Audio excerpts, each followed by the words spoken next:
Querido Deus, muito obrigado pela manhã, esse sábado, pelo descanso e pelo momento que temos nesse momento para estudar, para a gente refletir, né, sobre esse ano que está acabando e dos vários eventos que temos presenciado.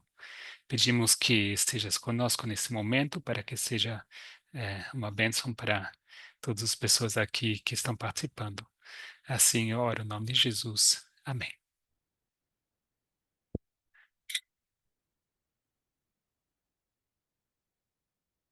Muito bem. Mais uma vez, feliz sábado e sejam todas bem-vindas e bem-vindos ao nosso estudo. E o que eu gostaria de fazer essa manhã é fazer uma breve retrospectiva do ano 2024. No começo do ano, 2023 e 2024, compartilhamos uma série de artigos, tá, que foram abordados em bastante detalhe, né, nos estudos. Vocês já conhecem em detalhe esses artigos, né, dos riscos principais para 2024. Então, é sobre isso que eu quero falar essa manhã e talvez podemos começar, né, tentando listar esses riscos. Ahm, eu sei que todo mundo é muito rápido ao acessar a internet e consultar as coisas, mas eu queria tentar fazer pela memória mesmo. Vamos tentar lembrar o que vocês lembram, quais os riscos. Enquanto vocês pensem um pouco, eu vou compartilhar a tela aqui do meu iPad, aí eu vou anotar o que vocês me falarem, tá bom? Então, me deem um segundo que eu vou compartilhar aqui. E se alguém já... Eu vou colocar aqui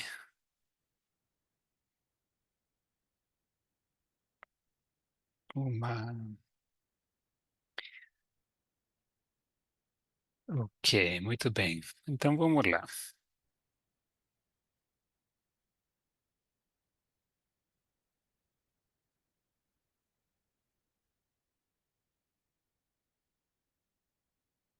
Riscos 2024. E vamos listar um por um, tá? Eu vou colocar aqui os números.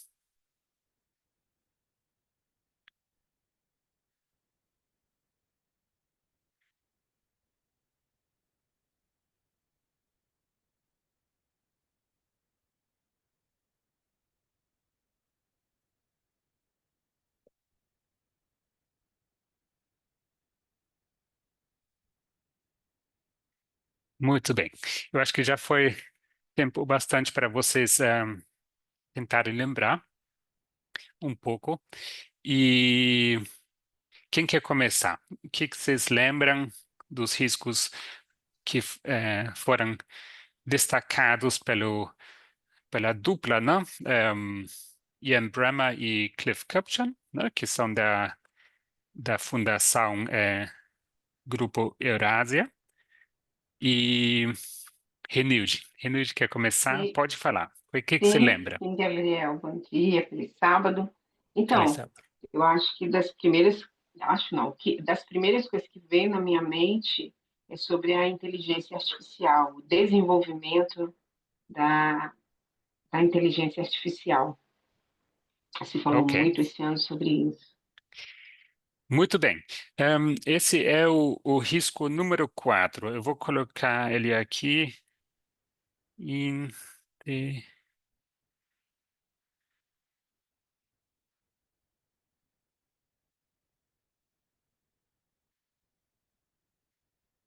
e- talvez uma observação.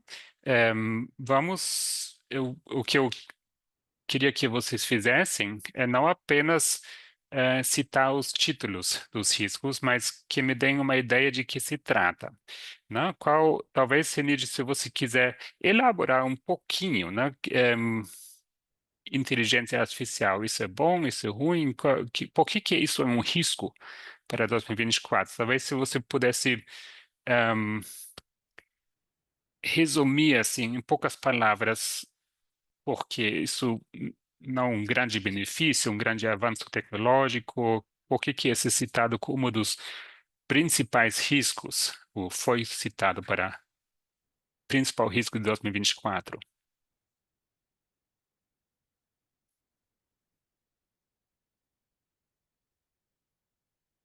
Pode ser outra pessoa também.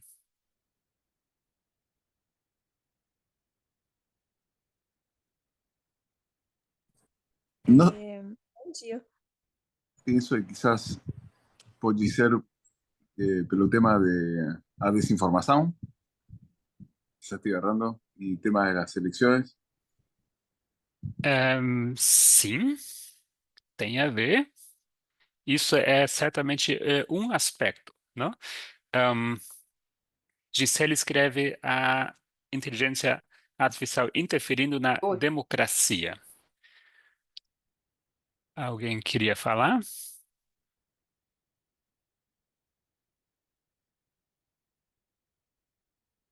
Ok.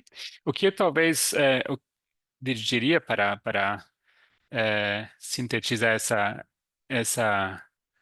o ponto era a questão do avanço tecnológico não está na mesma no mesmo ritmo que a legislação dos países avançam. Avança. Ficou confuso minha frase. A legislação dos países que deveriam regulamentar a inteligência artificial não consegue alcançar o ritmo do avanço tecnológico, tá? Eu acho que isso foi um dos pontos desse risco. Ok. Que mais vocês lembram? Quais outros riscos para 2024?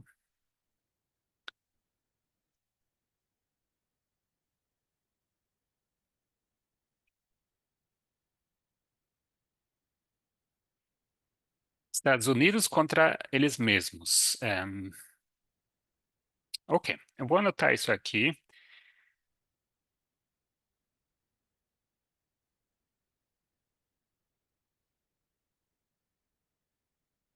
e talvez a gente pode elaborar um pouco mais daqui a pouco, tá bom? Que mais? Isso foi o principal risco, número um. Eu lembro que um deles tinha a ver com a Rússia e um deles com o Xi Jinping, se não me engano. Ok. Rússia, é, sim, fez parte dos riscos, mas não isoladamente. Ele aparece em dois contextos, em dois riscos. Um no conflito da Ucrânia e outro em conjunto com outros estados, não? Que eles chamam de o eixo dos vilões. Ehm, Se você falou Rússia e Xi Jinping, sim. Mas, mais uma vez, eu não quero que apenas vocês citem nomes.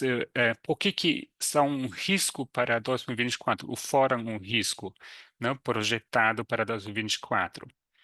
Um, Gisele escreveu, antes da Gisele, Gabriela escreveu mudança climática. Sim, isso foi perdão, número 9, não? Um, eu vou escrever aqui. É,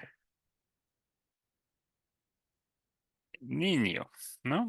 Barra mudança climática e risco o Oriente Médio perto do abismo. Exatamente. Isso foi o risco número 2. Oriente Médio à beira do precipício.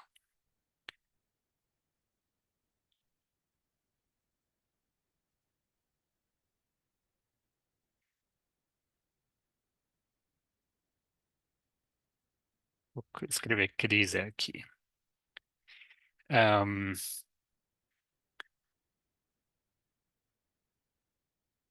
ahm, então, Xi Jinping, Carolina, você disse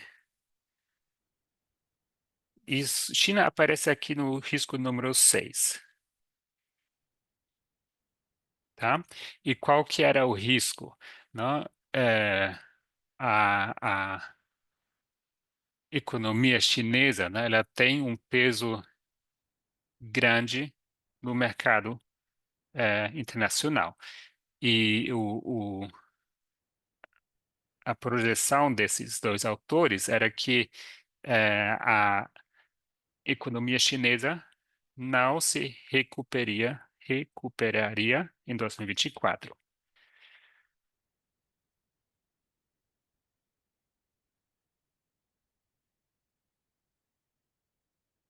Ok? E Rússia aparece aqui no. Eu vou colocar título: Eixo dos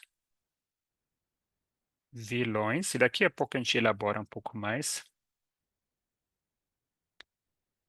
E junto com isso também, eles colocaram que eles chamam de os amigos perigosos dos Estados Unidos, não? E também aparece Rússia na Ucrânia.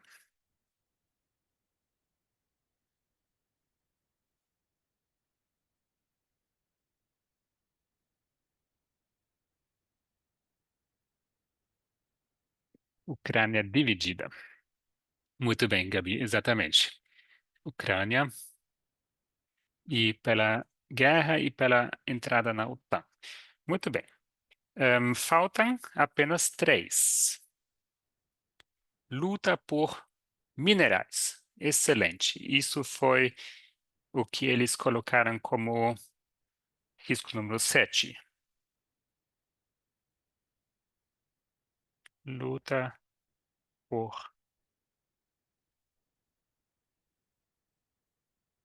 minerais críticos.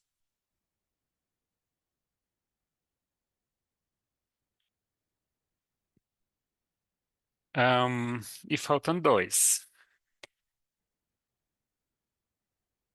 Deixa eu ver se eu.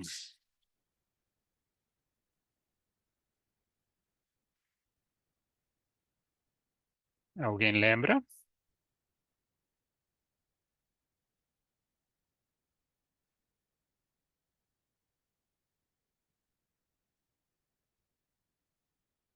Um pouco difíceis pelo título, não? Mas o risco número 8, ele tem título sem margem para erro, ele trata de quê? Da inflação, tá? No mundo todo.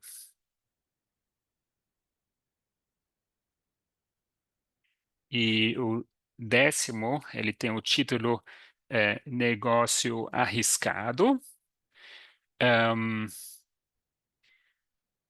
E ele tem a ver com o conflito interno nos Estados Unidos, né? Que acontece no contexto da guerra cultural e e conflito, né? Que grupos ativistas têm contra grandes empresas corporativas, eh, e que as empresas basicamente se encontram no meio de um conflito, né? Onde se espera cada vez mais que uma empresa se posicione com respeito a conflitos, seja em contexto de guerra cultural ou ou conflitos internacionais, né? Talvez vocês viram que teve esse assassinato daquele chefe da seguradora, não? Plano de Saúde dos Estados Unidos, não? E depois o assassino ele foi encontrado, vocês viram isso, e alguém denunciou ele, não foi? Alguém lembra onde foi ele encontrado? Só para dar um exemplo aqui. Acho que fue un Ele, restaurante de comida rápida. aham, você lembra qual? No lembro. Tá, foi no McDonald's, não? Então, imediatamente no nas redes sociais e tal, as pessoas, né, querendo manifestar seu apoio pela causa, né, desse jovem, estavam lá falando, vamos boicotar o McDonald's, então, não? E isso já aconteceu antes, porque McDonald's teria apoiado é, tá dando lanches de graça para soldados israelenses lá é, na Palestina e tal, né? Então, você vê cada vez mais como se espera que empresas, né, negócios se posicionem a respeito de conflitos que acontecem no mundo, né?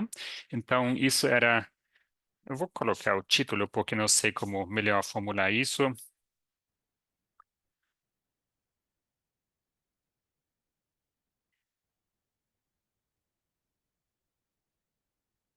Ok. Então, esses são os 10 riscos que foram identificados ou projetados no começo do ano de 2024, certo? Então, e essa fundação, né, Grupo Eurásia, não sei exatamente como, mas eu acho que eles fazem parte de uma outra plataforma que chama G0,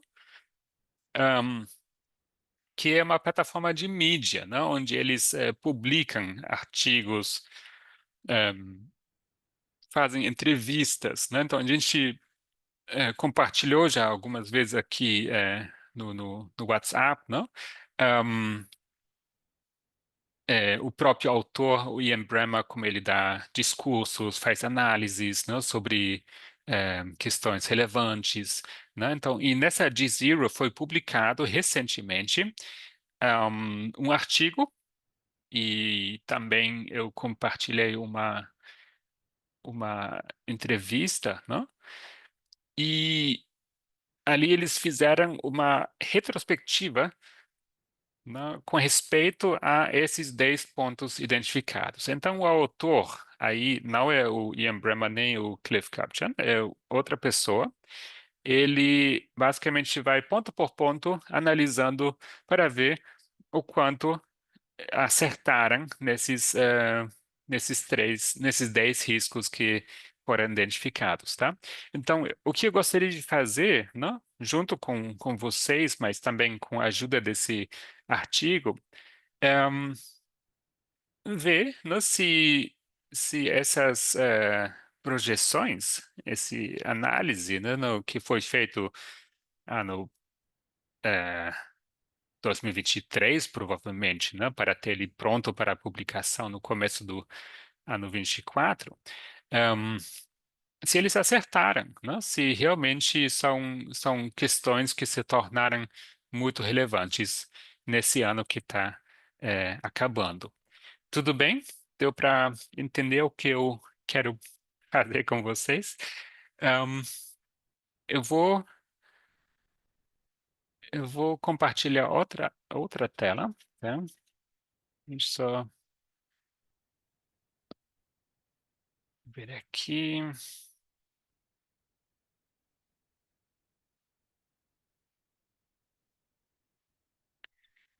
Muito bem.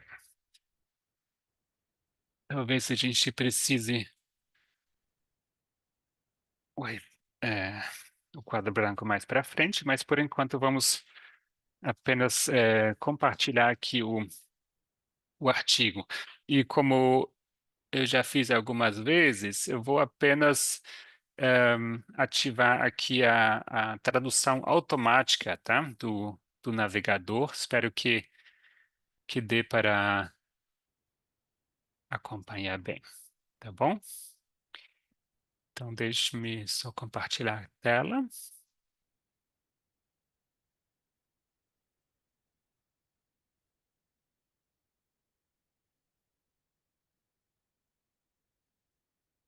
Ok.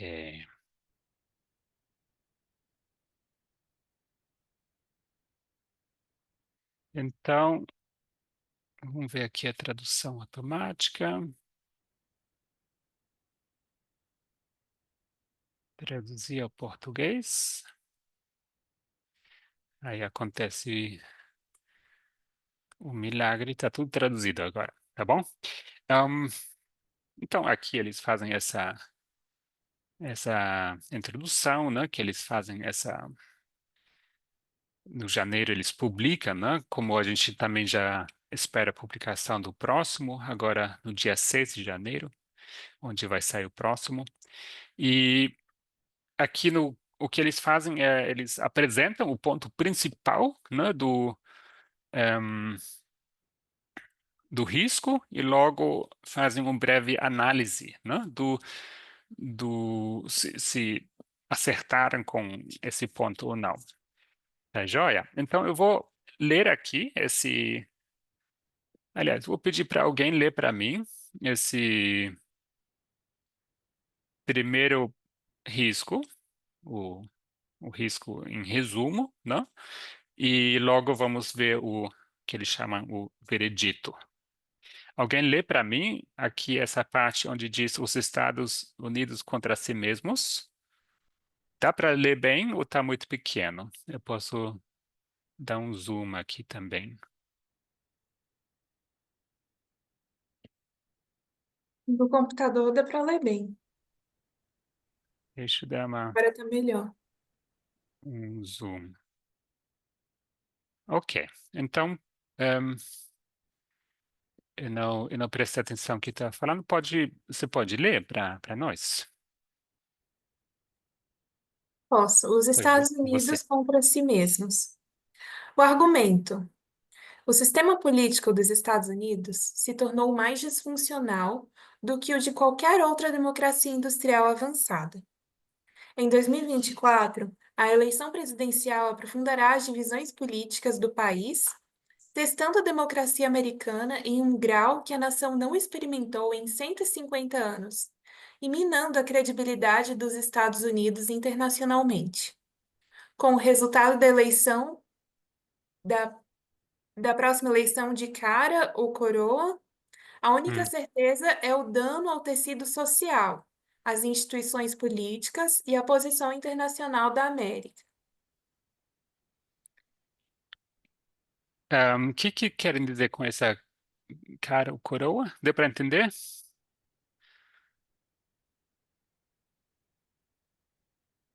Olha, foi uma crítica contra o sistema político dos Estados Unidos, que está muito polarizado lá, e que, em questão política, a credibilidade dos Estados Unidos, assim, na sua posição internacional tem sido cada vez mais descredibilizada, né? Porque não tá, tipo, as coisas não estão sendo feitas de uma forma justa, digamos, correta. Sim. Cara e coroa, chances são 50% para cada um, certo? Então, poderia ganhar candidato democrata ou republicano. O país estava bem dividido entre esses dois candidatos, certo? Ehm, ok, então qual o veredito? O que eles dizem aqui se acertaram ou não com essa projeção? Talvez outra pessoa pode ler para nós?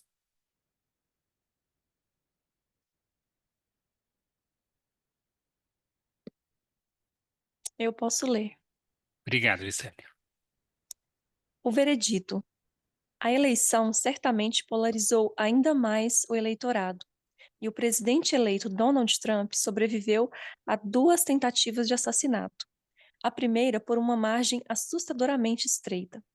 Felizmente, nunca saberemos o quão caótica e potencialmente violenta a temporada eleitoral poderia ter se tornado se Trump não tivesse virado a cabeça no momento certo durante aquele comício na Pensilvânia. Esse risco também poderia ter causado mais danos se Trump não tivesse vencido por uma margem clara o suficiente para que os democratas aceitassem os resultados.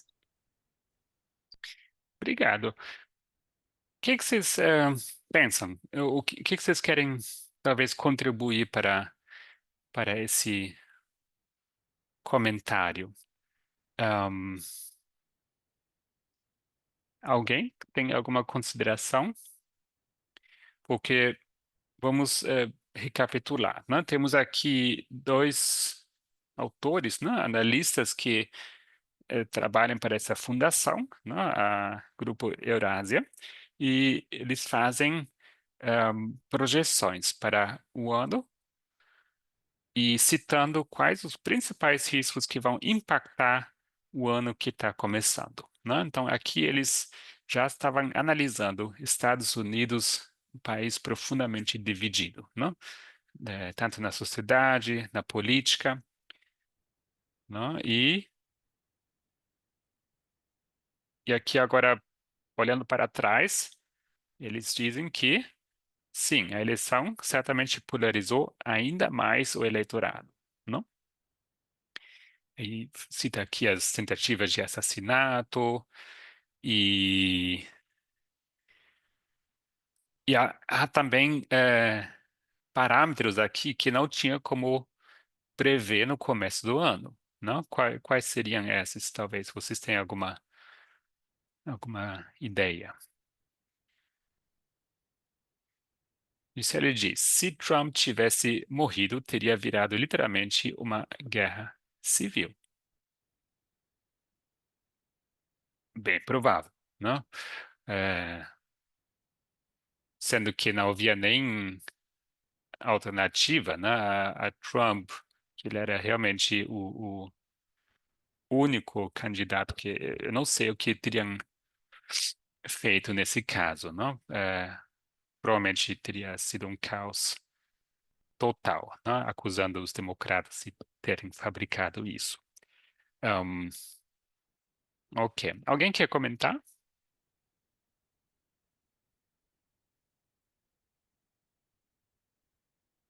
O que não entra aqui, né, é toda essa dinâmica da mudança de candidata, né? Então, os democratas fizeram uma mudança bem no final dessa campanha e a Kamala Harris entrou como candidata, porém numa fase bastante avançada, né? Isso teve toda uma... Hoje, em retrospectiva, a gente olha e faz sentido que não, não foi uma coisa que poderia dar muito certo, não? Ahm, Só pelo aspecto político e pela dinâmica toda, não? Sem a gente entrar no, no aspecto profético. Ok. Se ninguém quer comentar nada sobre isso, vamos avançar para o segundo, né? Que é o conflito no Oriente Médio, tá? Essa tradução automática, ela não é tão Gabriel, boa sempre. Sim, por favor. Eu vou só isso, compartilhar outra tela, tá? Você já pode falar. Pode tá, falar, por favor, tá. Renilde. Com relação ao anterior, assunto anterior, mas Uhum. também não poderiam ter previsto que todos os poderes seriam dominados pelo Partido Republicano, através do voto dos próprios americanos. Sim, essa vitória ela foi muito clara, né? Que eles chamam, no inglês chama de landslide victory, né? Que é uma vitória decisiva, né? A trifecta, né? Que agora os republicanos têm o controle dos três eh, ramos, não? Deixa eu só selecionar aqui. Eu já tinha copiado essa, esse texto aqui no documento, que mais tarde, hoje, eu pretendo compartilhar, tá bom? Ok. Então, vamos avançar para o segundo, tá? Quem pode ler para nós o resumo, né, do segundo risco, Oriente Médio, e em seguida o veredito?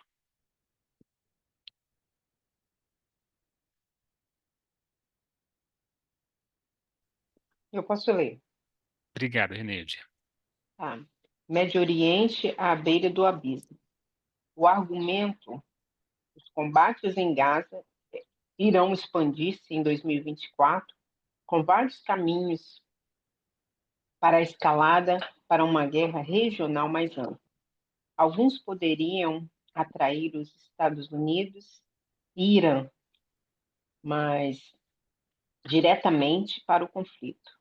O conflito representará riscos para a economia global e ampliará as divisões geopolíticas e políticas e alimentará o extremismo global.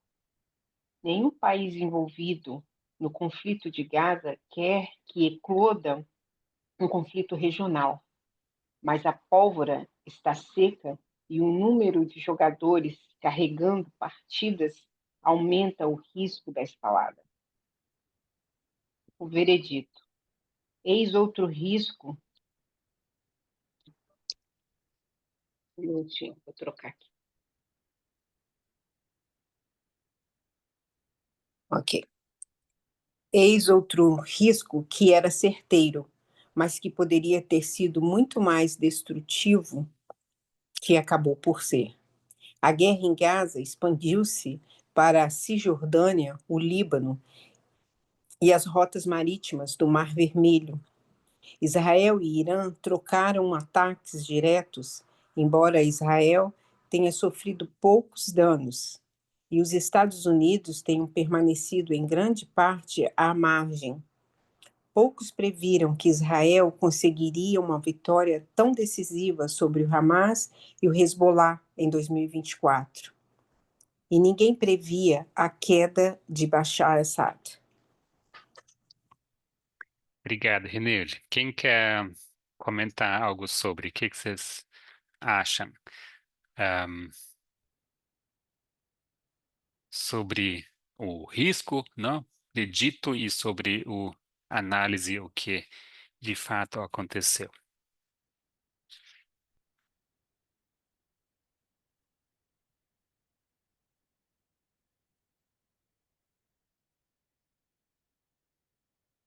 Eu acho que todo mundo, não, creio que deve ter alguma opinião, não? Vocês leem artigos, vocês acompanham notícias e às vezes pensamos talvez que não é tão relevante o que eu penso, talvez é apenas, sei lá, uma opinião particular, mas o que eu quero convidar vocês é que nesse momento, né, que é um momento de estudo, que vocês expressam, não, o que vem assim, o que vocês pensam quando a gente fala desse conflito do Oriente Médio, não? Porque é uma coisa que, não, ela tem sua relevância profética, ela está nas notícias, não, todos os dias, ela são exatamente tem dividido o mundo de uma maneira muito significativa. Ahm, quem quer falar alguma coisa, talvez?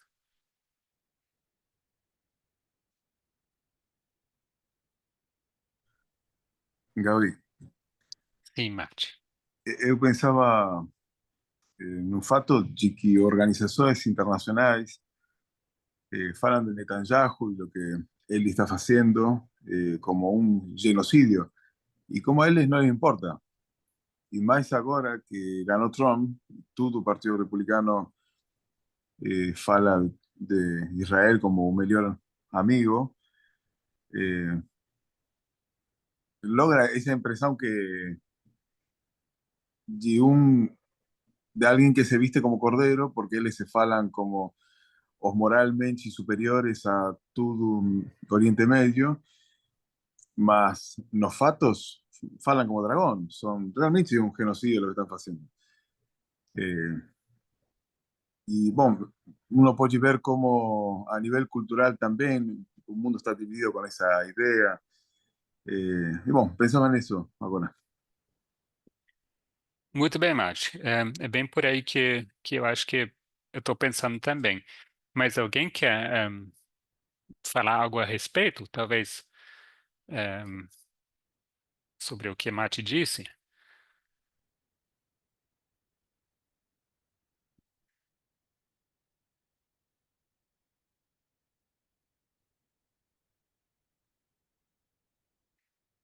Realmente não é todo dia, né, que a Corte Internacional, né, uma entidade internacional assim aponta e declara alguém como envolvido em genocídio, né? Isso é bastante grave, né? E a gente vê como o Mati disse, né, que certa parte do mundo, né, o que apoiam a causa do Israel, não não se importa, não liga para isso. E o que isso faz, né, com a credibilidade dessas instituições, né, que deveriam ter certo uma autoridade, né, um certo peso, né? Ahm, então isso realmente eu acho que é uma dinâmica que vai ser cada vez mais difícil, né, de reverter, sendo que todo mundo está vendo, todo mundo está assistindo as notícias, mas ao mesmo tempo se nota como essas instituições não podem mudar nada, não podem fazer nada a respeito, não? Mati, você queria dizer mais alguma coisa? Sí, pensaba en la imagen de Netanyahu en Israel. Ao começo do ano era muito dividida. Em cambio, agora ele está muito forte. Muitas pessoas que estavam contra ele foram tiradas do governo, e assim como Trump, foi abrindo paso e agora está mais forte que nunca. E, e a nível geopolítico também. Es casi, si queremos falar de sobrenatural o falar que tem a bênção de Deus, este é um bom momento também. Ele enfrenta um processo de corrupção, né? Neste momento está sendo investigado em nível de, eu não sei como que chama, não, uma comitiva do governo está analisando essa questão, que ele já foi envolvido em corrupção, né? E foi por isso que ele teve que fazer coalizão, né? Com um, partes mais extremas da extrema direita, né? Talvez vocês lembrem dos estudos que eu iniciei sobre a questão Palestina-Israel e o movimento dos, esqueci o nome, né? Os que ocupam terras, né? Um, e como ele, igual como o Mati disse, né? Ele teve que colocar pessoas no seu governo, né? Que acaba sendo benefício para ele, né? Mas são pessoas bastante radicais, né? Que estão realmente interessados ou não estão interessados em desescalar esse conflito. Ok, vamos para o próximo ponto, né? Porque certamente a gente não vai ter como passar por todos os 10 pontos e mais tarde vocês podem ler a análise aqui, a retrospectiva, tá bom? Ucrânia dividida. Quem pode ler para nós o resumo do risco e depois o veredito?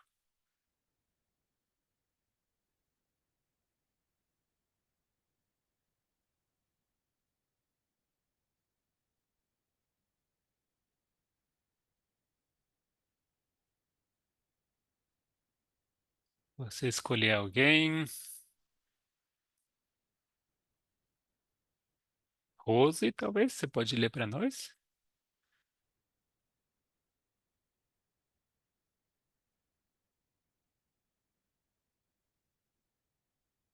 Cris, Fábia. Posso ler, Gabriel? Obrigado, Gabi. Ucrânia dividida. Ai, peraí.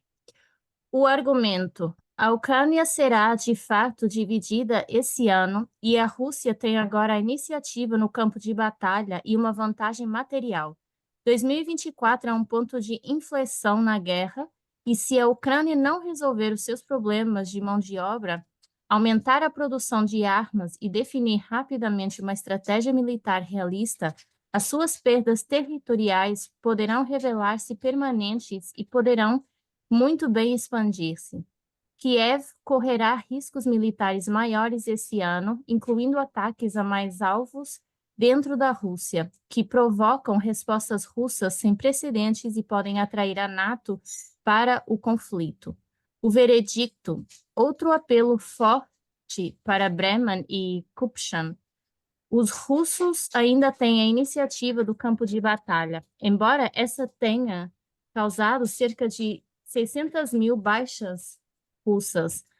E, como previa o relatório, a Ucrânia também se tornou mais agressiva à medida que o clima em todo o país piorava. O relatório previu mais ataques ucranianos em território russo, mas certamente não previu uma invasão ucraniana na região russa de Kursk, que continua a embaraçar o Kremlin. Envergonhar, eu acho que tá aqui, embaraçar. Obrigado, Gabi. Quem quer comentar sobre essa análise, sobre esse risco, né? Vocês que acompanham as notícias sobre o conflito na Ucrânia, não? Talvez com respeito a 2025, não? Que foi a grande promessa de Donald. O que ele pretende resolver numa questão de 24 horas? Olha, eu acho que uma das coisas que ele comentou logo de início, quando tomou a presidência, né, dizendo dessa forma, foi uma das coisas que ele fez importantes foi pedir para Putin parar com essa guerra, né? Foi logo uma das coisas que Donald Trump pediu, né? Que Putin parasse com essa guerra. Uhum. Bárbara, obrigado. E eu acho que uma das coisas. Indo por mim. Acho que uma das coisas que. Gabi, pode tu silenciar isso? Ah, ok. Perdão. Uma das coisas que o Trump quer fazer, obviamente, é terminar com o conflito e isso talvez vai significar que a Ucrânia vai perder os territórios que já foram conquistados pela Rússia. Vai Sim, ter que ceder território. exato. Alguém quer comentar mais? Algo mais?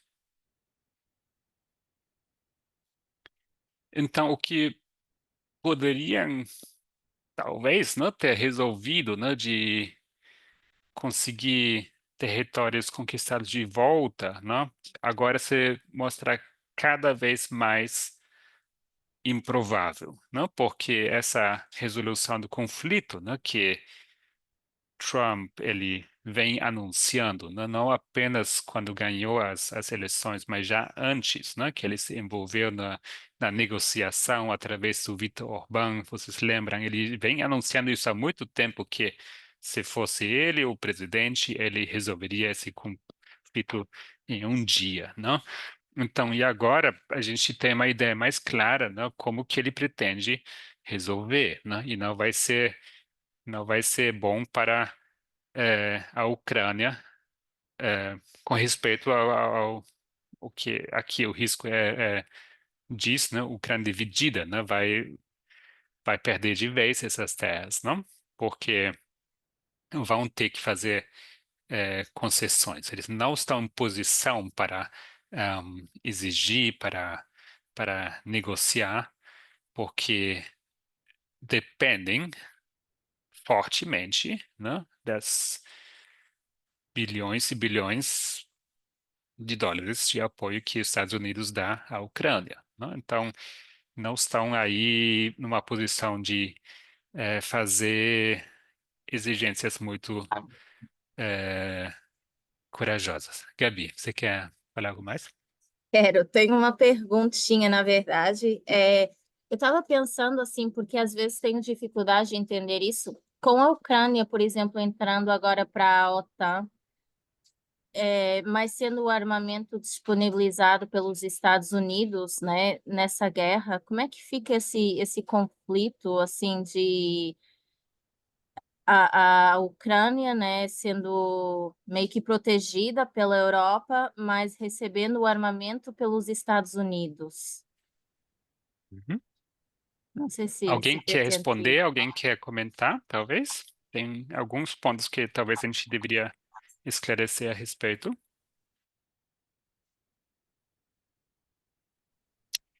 No comprendí, Mate, no comprendí la pregunta. ¿Estás hablando de ahora o ano próximo?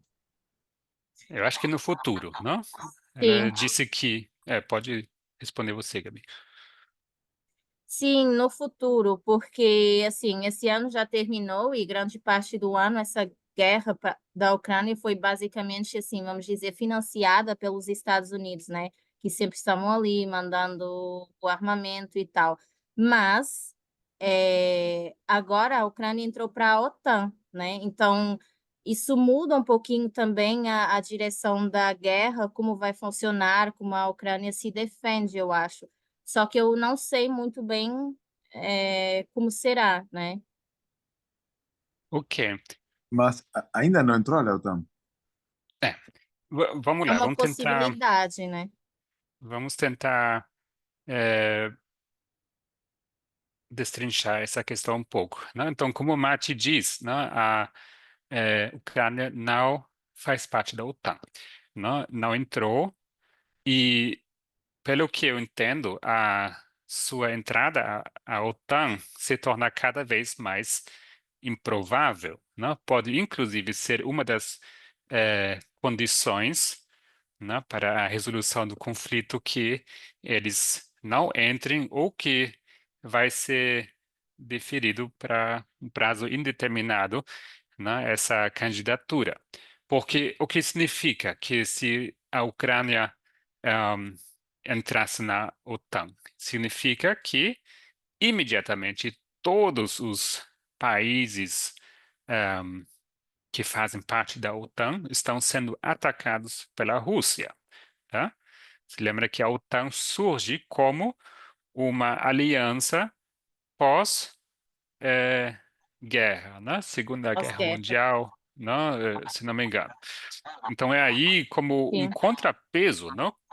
Geopolítico contra a Rússia, a União Soviética na época, né? Então temos aqui a União Soviética um lado e a OTAN do outro lado. Então, se a Ucrânia entrar na OTAN, significa que todos os países que fazem parte são obrigados a agora responder eh, militarmente contra a Rússia, não? Estão sendo In- atacados.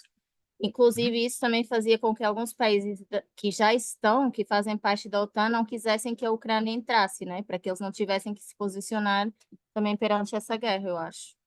Exato, porque tem países que fazem fronteira com a Rússia, não? Claro. Há países que entraram na OTAN, não?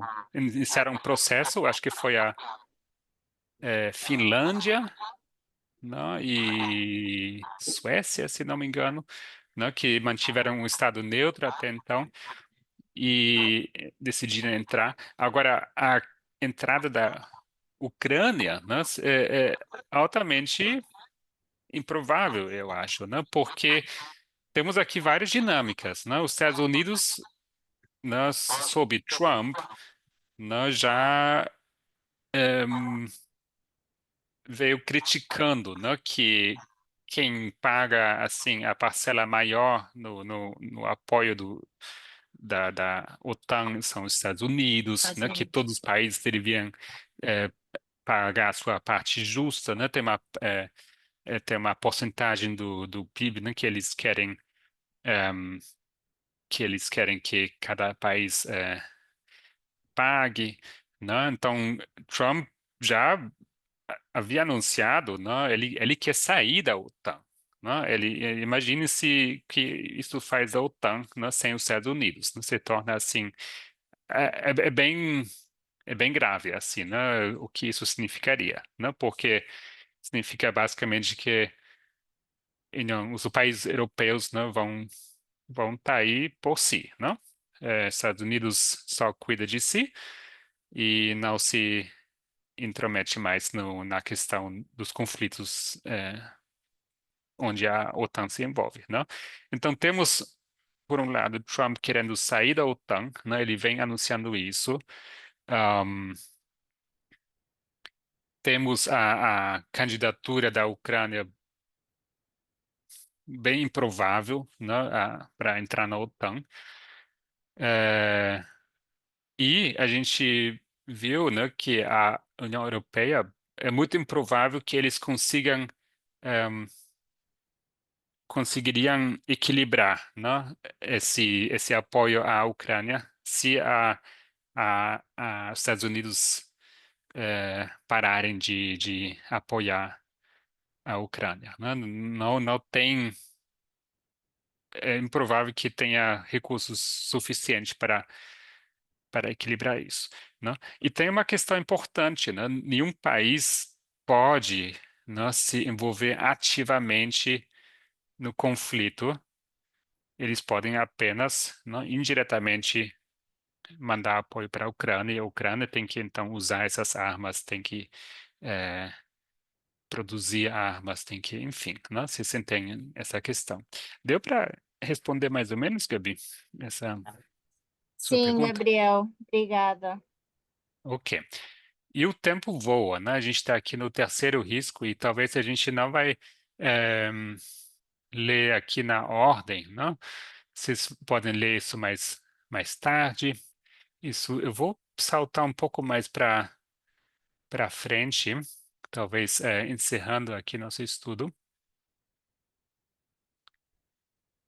Ahn,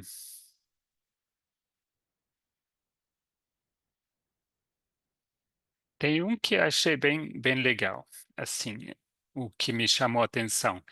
Ahn, o risco número 7, a luta por minerais. Quem pode ler para nós esse risco?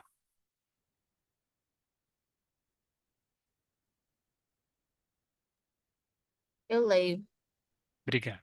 A luta por minerais críticos. O argumento: em 2024, os governos de todo o mundo intensificarão a utilização de políticas industriais e restrições comerciais que perturbam o fluxo de minerais críticos, componentes cruciais em praticamente todos os setores que impulsionarão o crescimento, a inovação e a segurança nacional do século XXI, desde energia limpa para computação avançada, biotecnologia, transporte e defesa.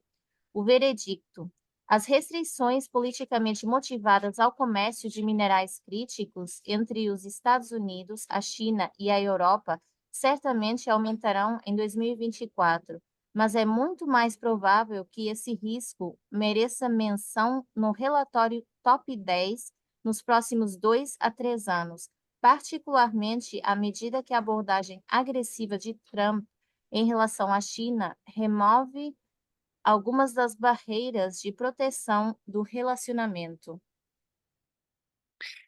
Obrigado.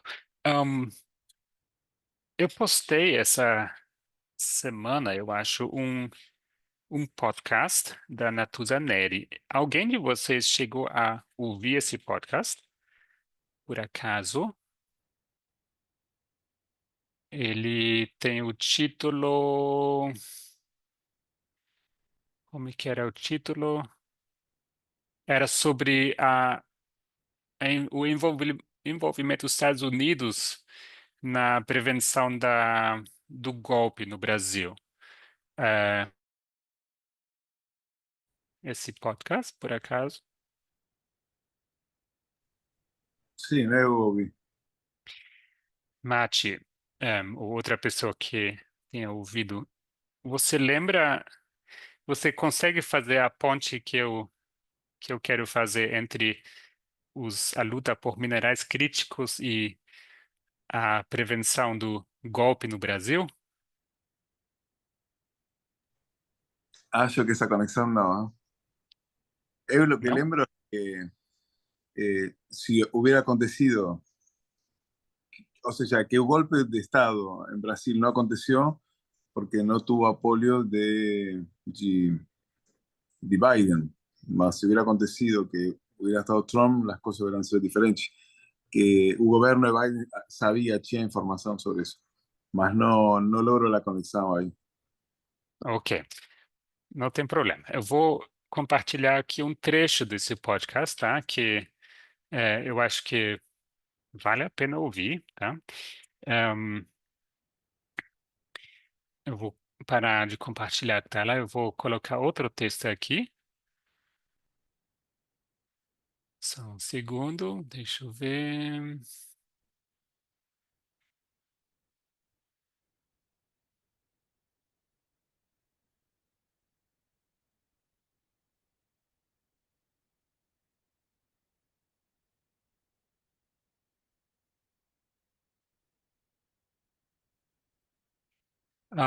Então é uma entrevista aqui, tá? Uma entrevista, a Natuza Neri, ela entrevista, eu não lembro o nome dele, é um diplomata, né? Chama Oliver. E esse trecho aqui me chamou a atenção, tá? E embora que isso aconteça em outro ano, né? Não se refere a 2024, mas para a gente ter uma ideia, né? Porque a luta pelos minerais críticos, né, é citado como um dos principais riscos, não? E aí, nessa análise que a gente acabou de ler, diz que ele vai ganhar cada vez mais importância, não? Nos próximos anos. E talvez a gente deveria reparar qual o impacto disso, né, em questões da nossa política, nosso dia a dia da democracia, né? Quem pode ler para nós essa entrevista e talvez vamos fazer assim, se puder ser duas pessoas, uma pessoa lê aqui a Natuza e outra pessoa lê o Oliver. Quem pode se voluntariar aqui? Tem aqui várias pessoas. Carol, você lê Natuza? E quem vai ler o Oliver? Eu posso ler o óleo. Obrigado, Rose. Vocês duas, então. Tá. Você destacou num artigo recente, Oliver, na revista Foreign Policy, uma operação feita nos bastidores em relação aos esforços para evitar questionamentos à urna eletrônica. E tem uma passagem particularmente curiosa que envolve Taiwan e garantia do envio de chips para atualização das urnas eletrônicas aqui no Brasil. Como é que foi esse movimento? Ele também contou com o apoio diplomático dos Estados Unidos? Em função, em função da pandemia, houve uma escassez global de semicondutores de chip, e isso representou um problema para tecnologia. Positivo Tecnologia, uma empresa brasileira do Paraná que teve que atualizar milhares de urnas eletrônicas e desde 2021. Na verdade, houve essa escassez e durante o ano de 2022 foi preciso obter semicondutores apesar dessa crise. O TSE foi informado desse problema, mas havia uma grande preocupação de que essa questão pudesse ser utilizada pelo presidente da República, pelo Bolsonaro, para dizer: olha só, eles não estão conseguindo fazer essa atualização técnica das urnas. Em função disso, não podemos confiar nas urnas eletrônicas. Aqui eles colocam um trecho de áudio, né, do próprio Jair. Uhum.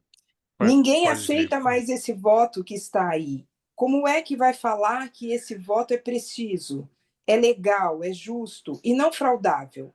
Vai ter voto impresso em 2022 e ponto final. Não vou nem falar mais nada. Vai ter voto impresso, porque se não tiver voto impresso, é sinal que não vai ter eleição. Oliver.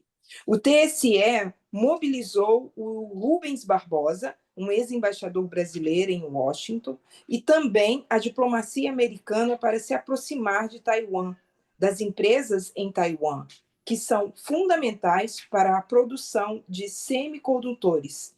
E convenceram essas empresas a priorizarem a demanda brasileira, e não muitos outros pedidos, porque, obviamente, houve grandes demandas e atrasos por numerosos clientes ao redor do mundo. E teve esse fator que complicou ainda mais a situação, porque, obviamente, o Brasil e Taiwan não possuem uma relação diplomática oficial. E a relação entre o Brasil e a China é muito importante. Em função disso, teve a participação de um ex-diplomata brasileiro. Agora é importante destacar que o então chanceler do Brasil, Carlos França, estava ciente dessa operação, mas ele não informou o Bolsonaro, acho que é ao Bolsonaro, né? Porque sabia-se que isso produziria o risco de que o Bolsonaro utilizaria essa situação para buscar atacar o sistema eleitoral. Muito obrigado. Em resumo, o que rolou aí? O que aconteceu? Quem quer nos explicar o que a Natuza entrevistou aí, esse Oliver? O que aconteceu?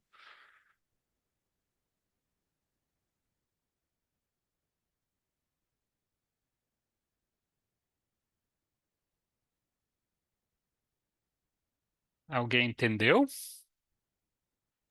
Eu não entendi o que ela estava perguntando para eles. Se você puder traduzir para a gente. Uhum. Então, vocês lembram que foi ano de eleições no Brasil, né? E Bolsonaro estava atacando, né, o sistema eleitoral, né? O TSE, e estava já antes das eleições, assim como Trump também fez os republicanos, né? Já antes questionando o resultado, antes das eleições ocorrerem. Por quê? Porque as urnas eletrônicas não seriam confiáveis, certo? Vocês lembram muito bem disso, né? Era essa questão que queriam voto impresso, etc.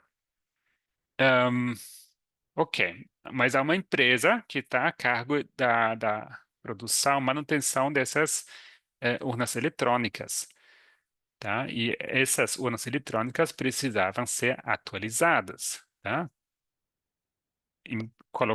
Instalar um novo chip, né? Chips dependem de quê? Dependem da indústria de semicondutores, que por sua parte depende, né, de minerais críticos, né? O silício, né? Essa é a cadeia da conexão entre essa indústria, né? Ehm,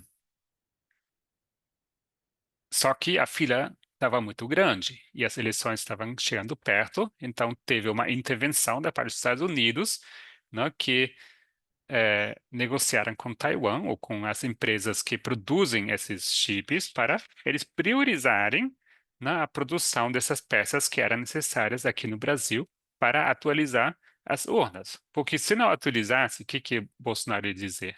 Tá vendo? Estão usando urnas vulneráveis, estão usando urnas desatualizadas, né?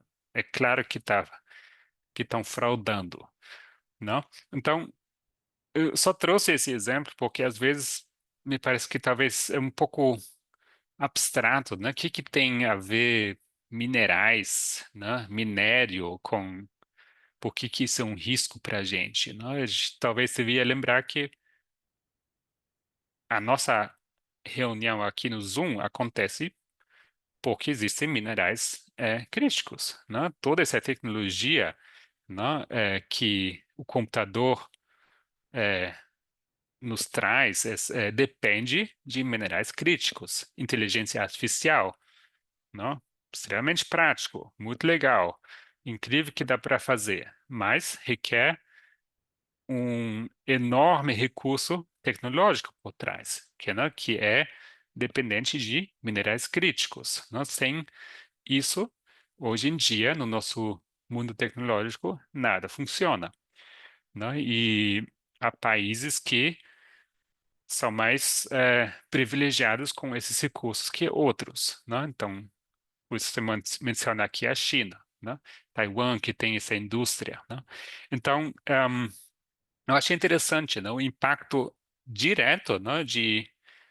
Desse risco que eles destacam como sendo significativo nos próximos anos, não? Como isso tem um impacto direto à nossa vida, não? O que eu quero dizer? Não? Se a nossa democracia aqui acabou dependendo, de certa forma, desses minerais críticos, né? Porque se não tivessem atualizado essas urnas, a gente talvez teria uma outra situação política hoje, não? Ahm, Mais tarde, hoje, eu pretendo compartilhar o artigo, um pouco mais editado e formatado. Aí vocês podem terminar de ler esse análise, essa retrospectiva dos riscos principais de 2024, tá bom? Mas alguém quer comentar ou contribuir alguma coisa? Senão a gente vai encerrar nosso estudo dessa manhã, tá bom? Então, convido vocês para orarem comigo e, em seguida, também quero desde já convidar que vocês fiquem, tá? Para nosso momento de pedidos e agradecimentos, né? O nosso último sábado deste ano e espero que, que todas e todos vocês possam participar e que a gente tenha um momento, assim, agradável, né? Talvez olhando para trás desse ano 2024, tá bom? Então eu vou terminar com oração e convido vocês para se ajoelharem comigo.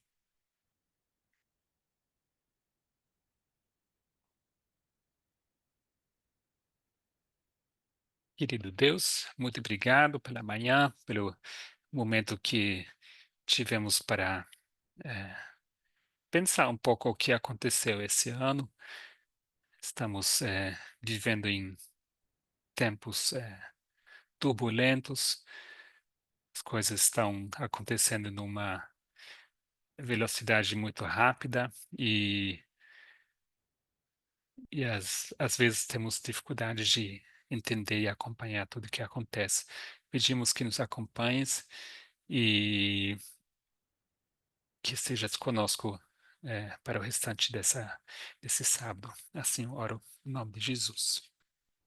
Talvez um breve comentário, assim, eu esqueci, né? Ontem eu estava pensando, uma das coisas que eh, autor, os autores colocaram na introdução dos riscos de 2024, eles diziam que 2024 seria o quê? Vocês lembram? Eles usaram uma expressão curiosa. Deixa eu ver se eu Das tenho isso coisas aqui. importantes que eles mencionavam era por ser um ano de eleições, né? Que isso ia ser bastante importante. Mas não lembro ao Uhum. certo como descreviam isso. Eles tem um filme, eu não assisti ele, mas eu tenho certeza que muitos de vocês leram ou viram os filmes, ele fala assim, 2024, politicamente é o Voldemort dos anos, o annus horribilis, o ano que não deve ter mencionado, não deve ser mencionado. Então, eles realmente fizeram uma projeção de 2024, né, como sendo o ano mais terrível que poderá acontecer. Aí vocês podem pensar sobre isso, talvez, não? O quanto que acertaram com isso e achei interessante, né? Que eles, às vezes a gente não repara muito, não? Como a gente está aqui bem e parece que a vida segue, não? Mas o quanto que mudou, não? Durante esse ano. Ok, vou encerrar aqui. Muito obrigado pela participação